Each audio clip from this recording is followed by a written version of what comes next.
Hello everyone, I thank you for subscribing to my channel, for liking, commenting and being on board at all times. I bring you this video as I do my repair. Remember, I promised you that I'll be giving you all the tricks that most hairdressers will not give you. Just be on board, share to your friends. When I'm doing my repair, I consider using gel. You can use any type of gel you like, but here I used molding gel. And then a crochet hook. Nowadays, it is very good to be used during repair.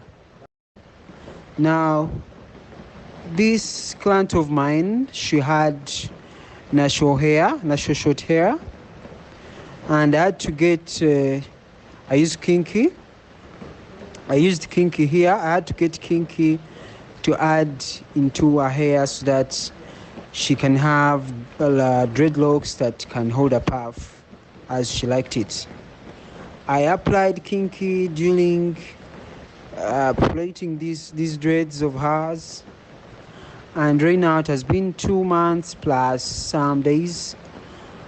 So she came back to me wanting to relock them or to do the repair, and this is the way to repair the dreadlocks.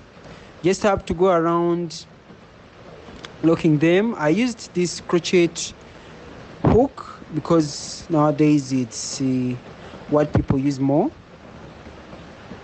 Yeah, just have to go around locking it. As you see me, you lock until there's no space. You see here, I make sure there's no space I've left in the strand. So I apply my molding gel.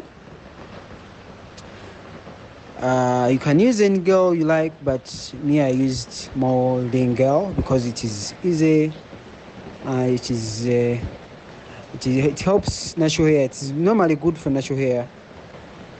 And you see how I interlock, or how I lock my dreads. Thank you for following, for being on board, for subscribing, and I invite you to invite many of your friends, many of your brothers and sisters to learn these kind of dreadlocks. They are very soft, light and good. Thank you so much.